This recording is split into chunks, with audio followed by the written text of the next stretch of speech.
Hi guys, my name is Clayton Taylor here with my brother Dylan, and this is Pursuing the Truth podcast.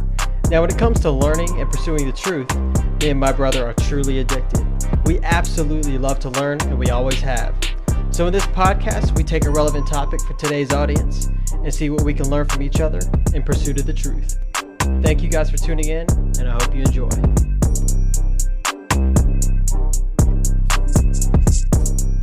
All right, guys, welcome back to Pursuing the Truth podcast here with my brother Dylan. And today's topic, we're going to be talking about habits and how crucial they are to life. And I know, Dylan, since you did the Ironman and everything, habits are just crucial to be able to do something kind of as big like that. And you're good with habits anyways, but man, I've been reading this book. Yeah. And I would say like you're a lot better at producing or having good solid habits than I definitely was in the past. But I've been reading this book called Atomic Habits. And I think it's by James Clear. I've definitely heard of the book before. And we were talking just prior to recording this, and you didn't tell me much about it, but I want to hear what you have to say, because you said, and I quote, secondary to the Bible, it's the best book that I've read. No, it is. And I'm only like halfway through it. It's so crucial, Dylan. So basically, some of the content that they're talking about is becoming 1% better by tiny habits. All right. So let me give you a grasp at how big a revelation this was to me, and one that you probably already know better. I don't know. Let's hear it. Yeah. But so atomic is like very tiny, like an atom. It's the tiniest thing, right? I already have like an insight onto where the book's going just by you saying that. Exactly. I was thinking atomic, like nuclear, like big explosion, like big habits. Yep. But even by you just explaining like that first thing, I'm excited to hear what you have to say next. See, me too. I thought of the atomic bomb, not of like an atomic atom. So for instance, one of the quotes, and I think this is a really well-known quote, it's show me your habits and I'll show you your trajectory in life. Right. So a lot of people to create goals, and of course I have, and you probably have as well, or whoever, but based on your habits, you don't have to guess if you're going to hit them or if you're going to fail. Now, of course, chance and like maybe a little bit of quote unquote luck happen in all type of habits, right? Like, let's say you're a singer songwriter, right, and you've been pursuing that. Maybe it's chance that you meet somebody, but sometimes it's just being in the right spot at the right time. Yeah, sometimes, but for the most part, like 80%, it's down to your habits. And this is how big it is. So there's this concept of getting 1% better a day.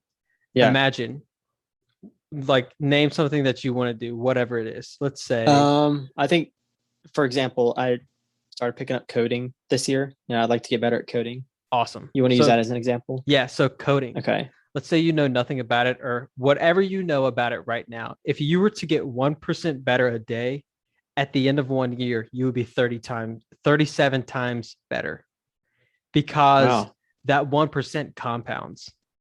I always thought about it as you'll get 3.75 or 3.65 times better. You would actually get 37 times better.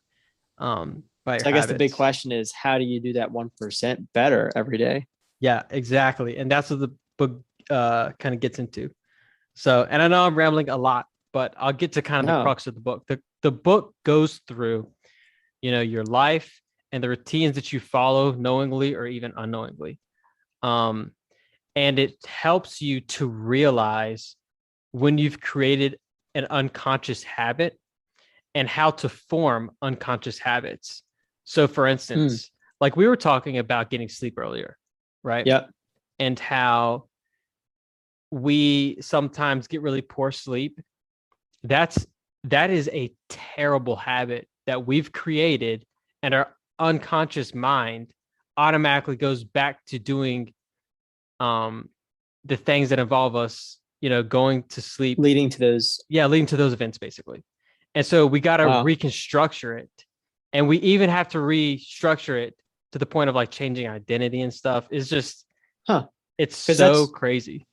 For those listening, that's what I was saying right before we recorded this. I was telling Clayton that I would say my biggest habit that I need to fix in my like daily routine life is my sleep. I think sleep affects pretty much everything.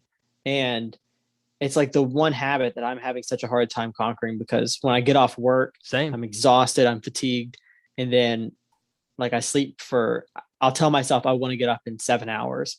And then 7 hours comes around, and then I play the snooze button game, is what I like to call it, for like literally another 2 or 3 hours if I have the time. Yep. And then I really don't get good sleep for that next 3 hours. And every 10 minutes, I even put my alarm clock. Like I've tried all the tricks, or all that I know. I put my alarm clock like across the room where I have to get up and get it. I set 2 alarm clocks, one on my phone, one on like a physical clock. And I'll just play the snooze game for like 2 to 3 hours after I get my, 6 or 7 hours of sleep. It's not great sleep. And then I waste all that extra time and I'm still tired afterwards. Yeah. And I've stayed in that habit for a long time. Same here. But and you just mentioned sleep, waking up early is crucial for all your other habits or all the other goals that you want to do, right? If you wake up late, then it pushes all your other stuff back and you most likely won't be doing the things that you wanted to do. And even though it's one day, you missed your 1% for that one day. And at the end of the year, you're going to be off course, just like a plane that set out. Let's say you set out from Virginia and you're going to California. If you're 1% off, by the time you get to California, you're going to be like in Japan somewhere, Yeah. And that's not exact. I'm just paraphrasing. But so one day is actually really big. But this book goes into the reasons and the specific psychological and neuro pathways that our brain makes and patterns of why we do what we do. That would be interesting. Yeah. So get this. With any habit, you have a cue, a craving, a response, and a reward. It breaks it down for you. So let's QRR, a craving, response, and a reward. Yes. Okay. So basically you get a cue, right? And it's so deep, but let's take sleeping, for instance, right?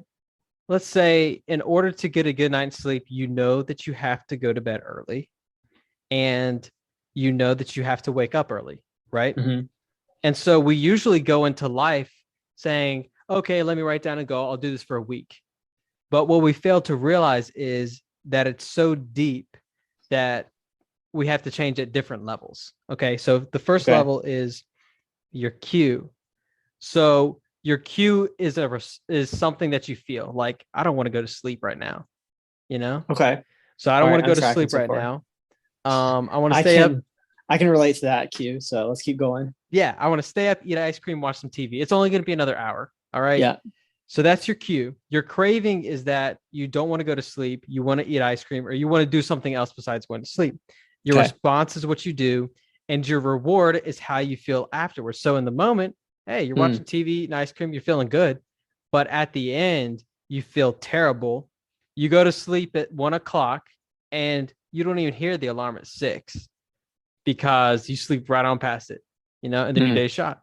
And then you wake up failing your goal. And then it's just a loop over and over and over again. So what you have to do is first recognize the cue. And that's the first thing that you need to do is recognize, what am I saying to myself that's making me not want to go to sleep? Make the craving undesirable. So sorry. In order to eliminate a habit, like right away, what you have to do is make the cue invisible. Okay. If the cue never existed, existed, how do you do that?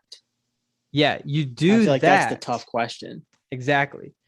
You make the cue invisible by changing your environment. And I'll get into that later. So moving the alarm clock away from my bed. Or how about shutting off your TV? Okay. If you know your cue is to eat ice cream and watch TV before bed, remove the ice cream, Right. And then maybe unsubscribe to Netflix or maybe tell your spouse, your significant other, your parents, whoever, hey, I'm not going to watch TV. Don't let me watch TV. So then you're sitting there and you're like, well, I can't watch TV. I don't have any ice cream. May as well go to bed. Yeah. And by changing your environment, you're actually changing like your ideas and what you're thinking about situations, you know, but that's just a very basic concept. I think that's so hard to do though. I think that is probably, I might be wrong. I haven't read the book. But I feel like that is the hardest part to change your habits, is just saying no to your old habits. Is it not? Or is there a harder hurdle to jump over after that? Well, see, your habit was going to bed late, not saying no to ice cream. That's so much easier. That's so much easier than saying no to going to bed on time, right?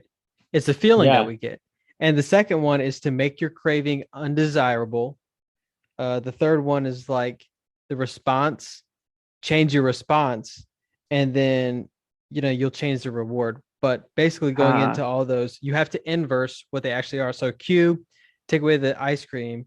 Cravings, like if you take away the ice cream and the TV, you won't have the craving anymore. And then your response, you have to change it with something. You have to throw in a different type of response. So why not throw in the response of the habit that you want anyways? Is that right? Well, you could, but it's a feeling that got you to not do the habit. How about throw in a good response? Maybe like say your goals, or for the response, instead of sitting down and watching the TV, you can sit at the end of your bed and tell yourself all the goals that you'll accomplish and the benefits to going to bed, and then go to bed. Gotcha. You know what I'm saying? Okay, so let me see if I get this right, because I don't think I was tracking before.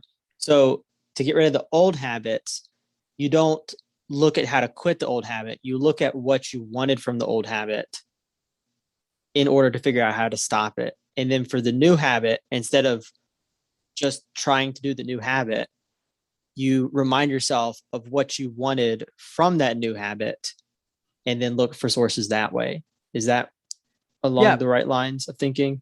Pretty much, but like basically for your response, or for any of the four, Q, craving, response, or reward, you just invert them basically, if that makes sense. Right. So yeah, basically what you were saying. Yeah, you don't have to insert something else. Like I had said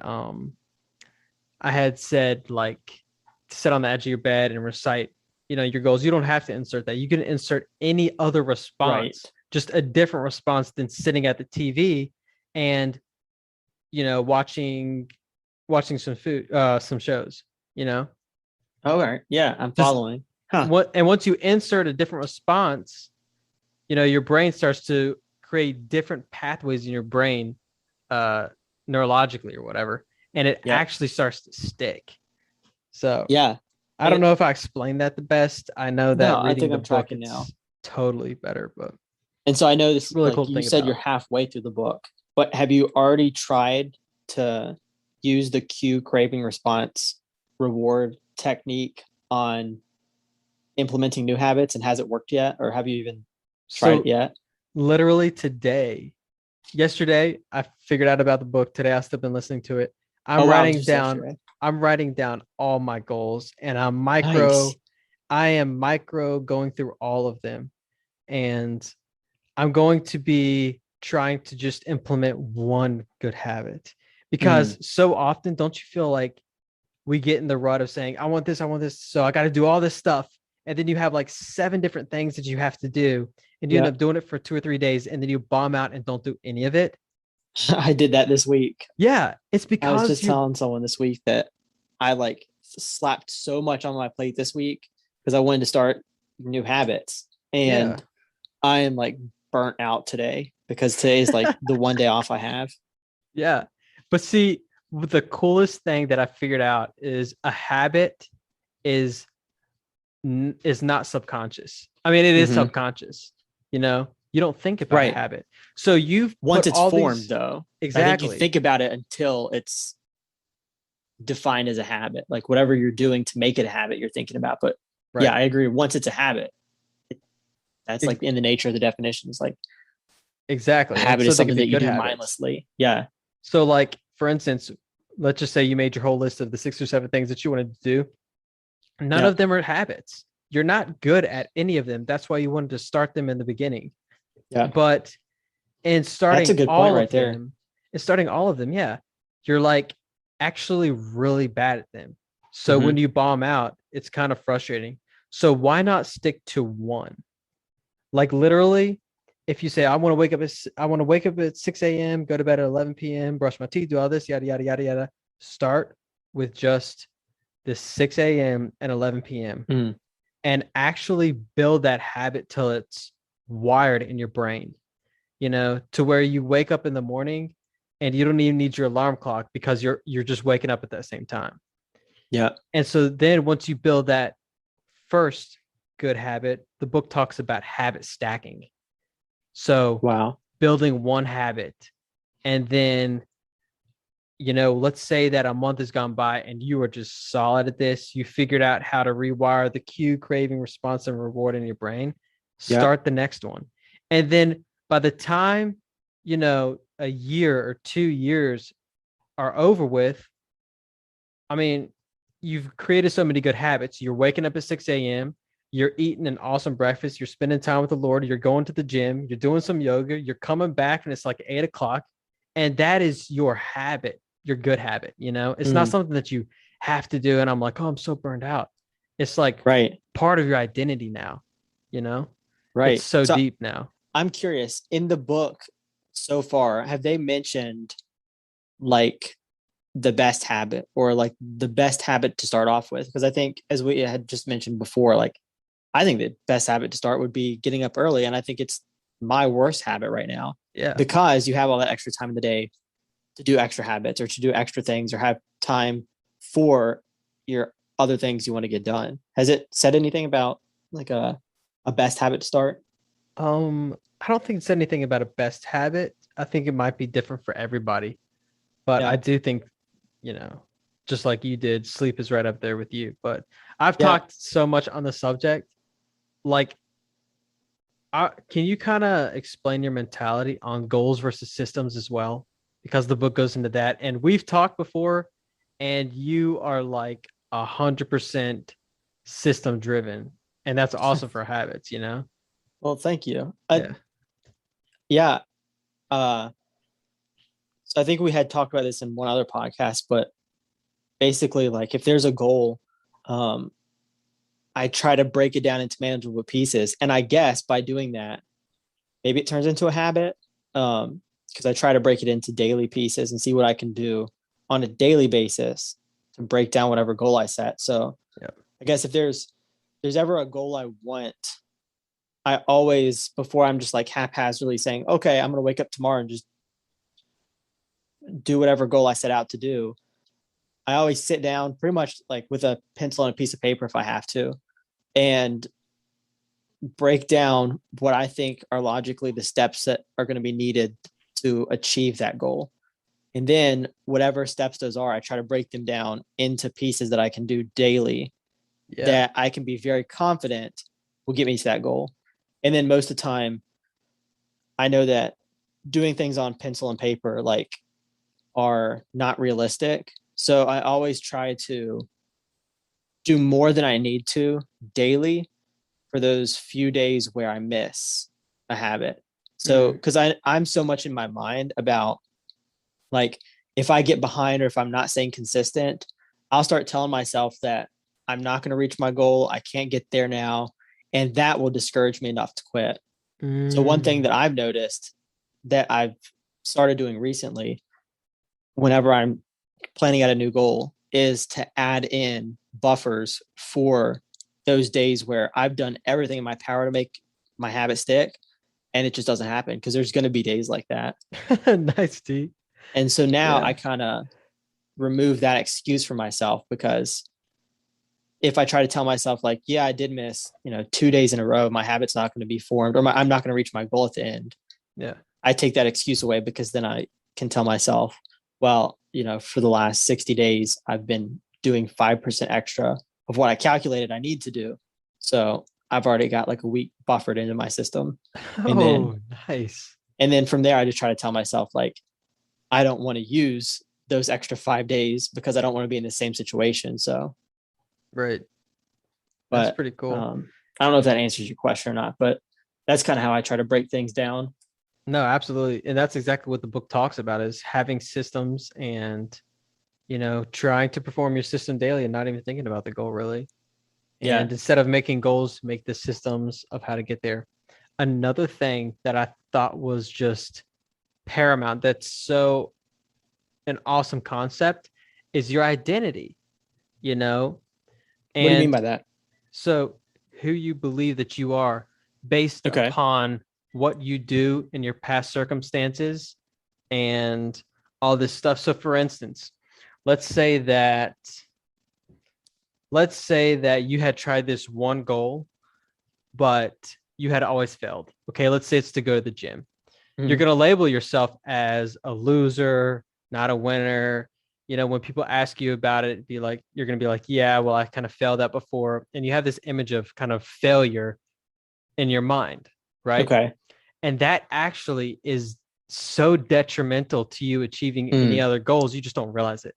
And so the book, talks about your identity and how if you truly believed that you were going to, fulfill your fitness goals, or you were the type of person that would fulfill your fitness goals, that you would in fact do that. But because you don't believe that, you won't. And there's something called a voter process. And I thought this was so cool. Voter process? Yeah, like a voter process. And so your brain tells yourself you are this person because of all the other instances where you did or did not do something. So this day I didn't go to the gym. Okay, well, you're a failure. This day I didn't go to the gym. And then it gives another vote. This day I didn't go to the gym. I didn't fulfill my meals. I didn't do this. So at the end of the day, you've got like 100 votes to maybe 20 that says you're a failure, a success in your goal. And if you have, 100 to 20, your brain is automatically going to go, you're a failure. You can't make it. So your brain is kind of doing this subconsciously with all these like little decisions that you make. It just accumulates this tally system. Exactly. It's based on ratios and just will say yes or no. Yeah. For whatever your brain is basically like judging you always. Huh. Am I this person? Am I that person? And it's always trying to adapt to see who you are. So you can actually change your identity by fulfilling the small habits. And that gets super deep, but it's actually really true. So we elect presidents not based off of 100% of votes. Oh, you're the president. Now it could be 55-45, but at the end of the day, one president is elected versus another one. Same thing with who you think you are. Yeah. So once you start to build habits, not only do you start to get better at something, but your identity starts to change, and then that's when things really start to take off. Like, I'm a fitness person, right? I eat all my meals on time. I've proven that to myself. I go to the gym. And so, you know what I'm saying? It's like, it's crazy, but it's really cool. And also, last thing, I know I've talked for so long. No, you're good. I'm listening. I'm learning. One thing that the book specifically mentioned was about smoking. Most people say, I'm a smoker, I'm trying to quit. They don't say, I'm a non-smoker. And so they're even telling themselves that, yeah, I'm a smoker, I'm trying to quit. Instead of when somebody offers them a cigarette, I'm a non-smoker, I don't smoke, thanks anyways.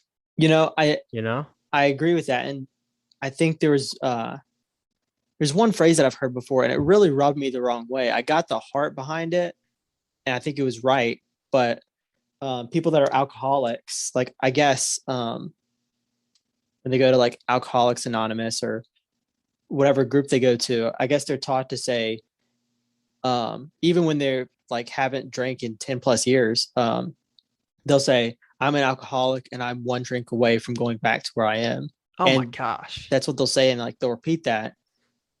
But that's to remind them that even just taking one more drink could potentially throw them back into their alcoholic spin. But I've never liked that saying because, no, I guess I really didn't know why, but maybe that goes back to that.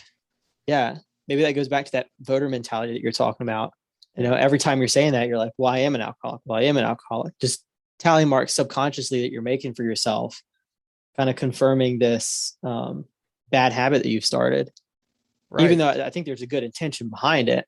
But, and I've also seen that now that you mention it, like when I was training for the Ironman, that was kind of one thing I told myself during the swim, because there was like three emotions that went with, like three main emotions I had.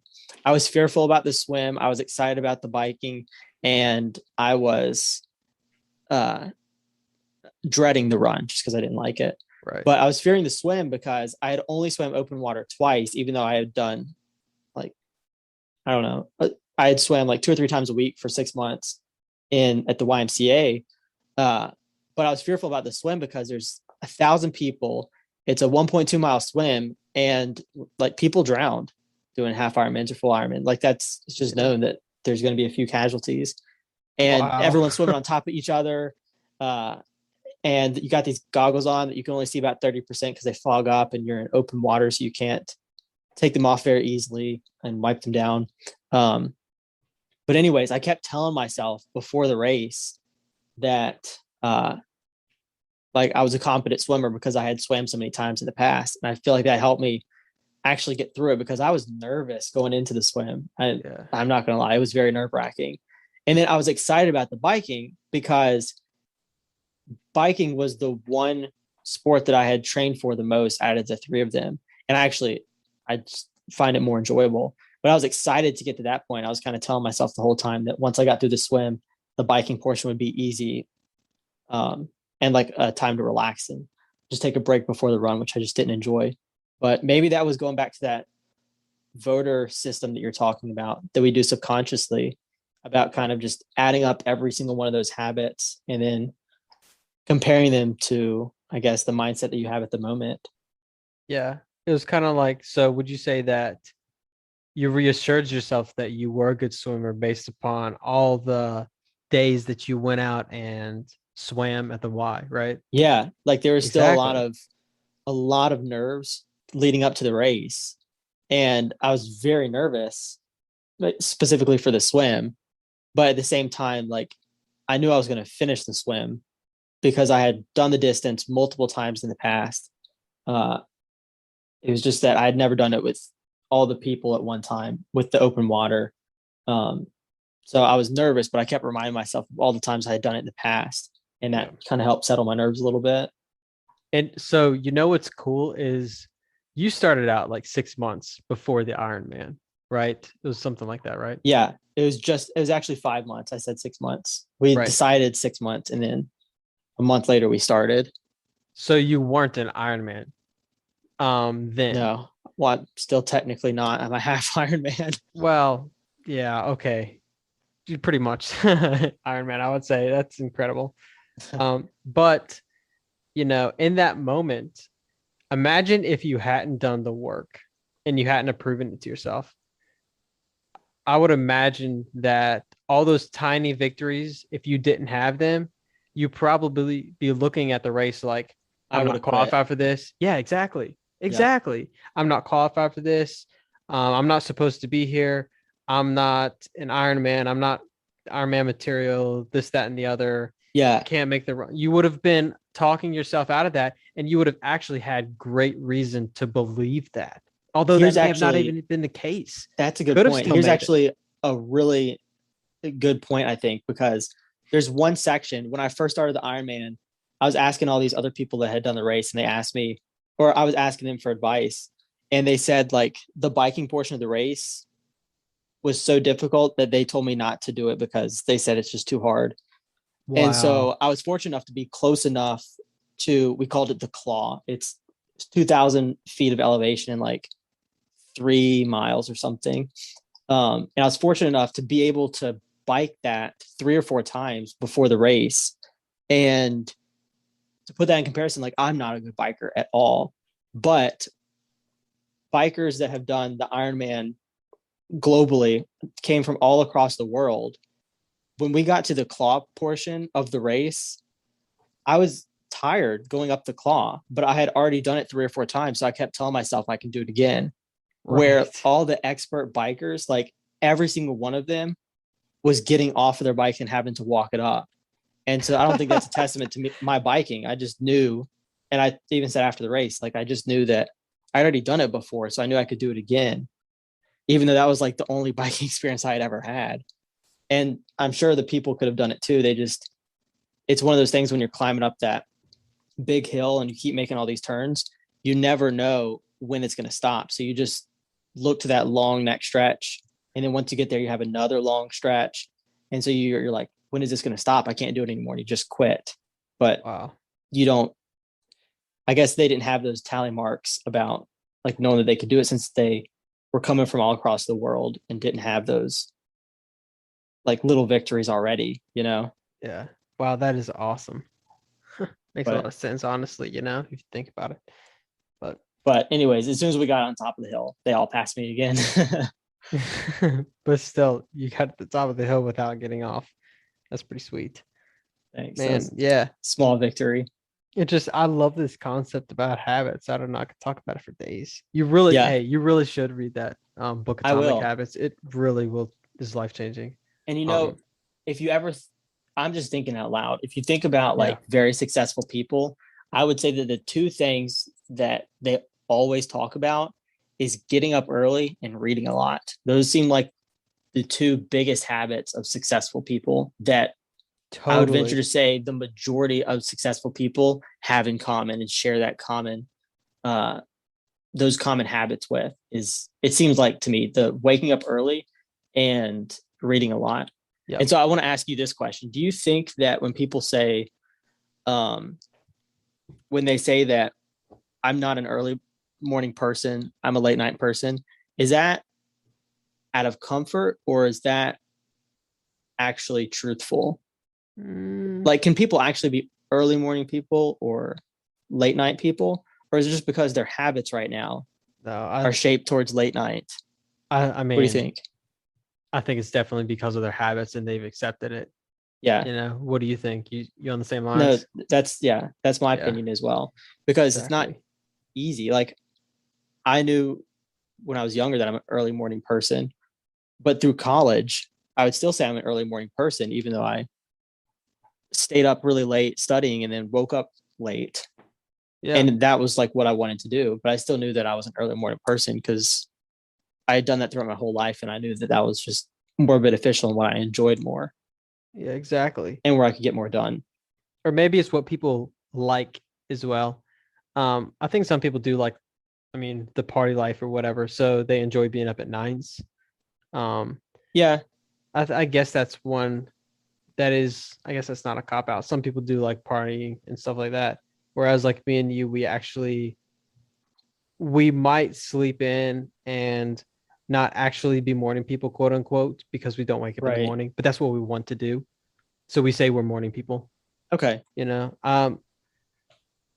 But so, yeah, I was just rethinking what I said because it is habit, but then again, some people do like the nightlife and the party life. Unfortunately, you know.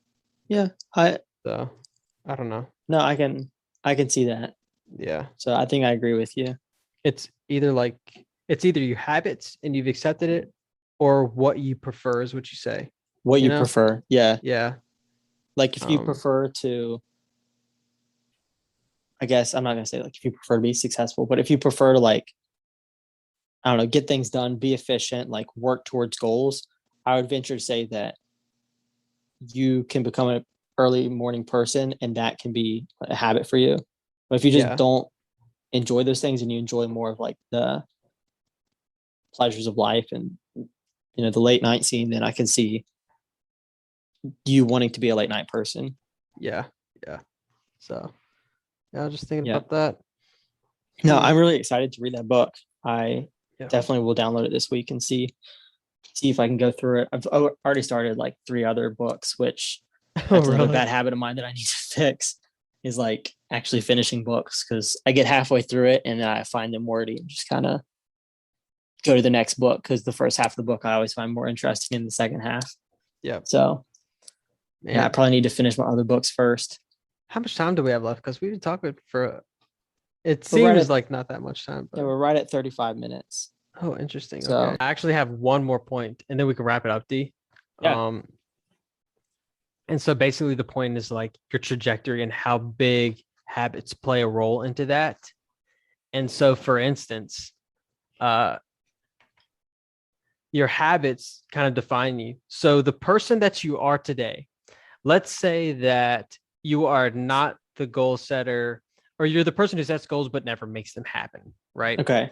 Yeah. And you think that you'll change, but you actually don't change all your habits at that subatomic level, your trajectory is going to be way off. And by the time, like 10 years come, you're going to be the exact same person doing the exact same things, although you even thought that you wouldn't be doing them because of your habits. So, for instance, the 1% effect, if you get 1% better a day, you'll be 37 times better by the end of the year. That can also hurt you in a negative way. So if you get 1% worse, you could be 37 times worse, right? Or if you don't make any progress, you're going to stay the same as well. And that's obviously not the goal. So let's just say let's say you want to make a business, but you're the same type of person that you were, and you don't change any of your habits, you're not going to be able to make a successful business. You're just going to be either stagnant, going downwards in your trend line, or just not accomplishing what you want to accomplish because of the person that you are. You have to change your habits. If you were to change your habits, so for instance, waking up early, 6 to 11, that is a great habit to start. And then you start habit stacking, like going to the gym, and you start habit stacking. I'm going to work on my business for an hour a day. And then the next habit stack. And, a year out, you have 5 good habits. I wake up on time. I go to the gym. I eat right food. I only drink water. I work an hour on my business. That's going to prepare you into the next year. And then those 5 habits are just going to be automatic. You automatically do that. So now I want to spend 4 hours on my business because I have the time, because I've woken up early, and because I feel good and I already have my meals planned out. Like, I can work even more on the business, or I can do this, or I can do that. It opens up all these new avenues, all these new areas for you to get better, that 1% a day, and just to keep on growing, and maybe, in your business, it's like, I need to learn something new. Well, I have the time because 2 years ago, I built a good habit of waking up. And so that's automatic. So now I'm going to read a book a month. All I have to do is calculate how many pages. So now it just keeps on going. Man, building. The doors, my mind's just racing right now when you're talking about all this habit stacking, because like, I guess I kind of just came to this realization that, like, once you have a habit that's set, even if you mess up for a few days, it's a habit. So you're going to go back to it. So then it really is second nature. Like, you're not even thinking about it. Even if you have that off day, or you get caught late at work and so you can't go to bed at 11 p.m. that off day, like, it's a habit. So you're going to go back to it the next day because that's what you're used to. Exactly. And if it's a good habit, that's a great thing. In the same way, a bad habit, you don't do your bad habit. Like, maybe you don't do your bad habit once and you're like, yes, and then you revert back to your bad habit. It's the same of the opposite. Maybe you don't do your good habit, but then you're going to go back to your good habit. Right. Because it's so habitual. Then you can do that habit stacking when you talked about, if you work on 5 habits for the full year, next year, you don't even have to worry about those. Those are habits. So even if you don't pick those up for a day or two, you're going to go back to them. Exactly. And then you can add new habits. That's crazy. And I'm sure that would just become so efficient. So efficient towards working towards your goal. Absolutely. And it becomes part of your identity.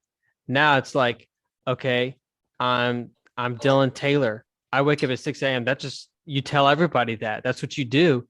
And with a voter process, your mind has, every reason in the world to believe that as well. So it convinces you that you are the person who wakes up, that you're a morning person, and then it goes from there. I am an athlete, or in the gym, I am successful. And then when you go towards setting goals, it's just like, man, well, look at all these other goals that I've done well and succeeded at that I do every single day of my life.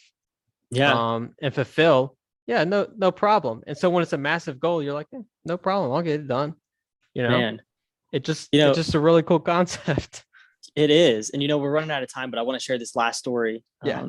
And then we can wrap things up. But you were talking about your identity being formed by your habits. Yep. And I just thought about our grandfather. One of the big things that like everyone would say about him is he was always on time. The guy would show up on the dot, exactly what time he was supposed to be there without failing. And if he was there early, he would drive around until he got there early. And the story I wanted to share was that our neighbor that lived across his neighbor that lived across the street would not set an alarm in the morning because he parked his truck across the street. And every single morning, Monday through Friday, he would wake up and start his truck at the exact same minute every single day. And that truck starting up would wake the neighbor up. So the neighbor just stopped setting an alarm. That's a story that like he's known by, yeah, based on a habit that he formed. So anyways, cool. Yeah, how cool. Yeah. Well, that was a great conversation. I'm definitely going to take some of these habits and like use those techniques that you were talking about. And I want to read Atomic Habits, and I guess you would recommend it. You've been halfway through it. You would recommend it to our listeners. So 100%. And let me get you the guy's name real quick. So it's let's see here. Yeah, it's Atomic Habits by James Clear. All right. Yeah, so go check it out, guys. You heard it here first, so yeah. We'll check out Atomic Habits. We're not sponsored in any way by Atomic Habits, but guys, this is a book that I truly love, so please go and check it out. I really do think that'll change your life. Yeah, I think it's on Spotify for free as well. So hey, there we go. Yep, go check it out, guys. All right. Appreciate you guys listening, and tune in next week.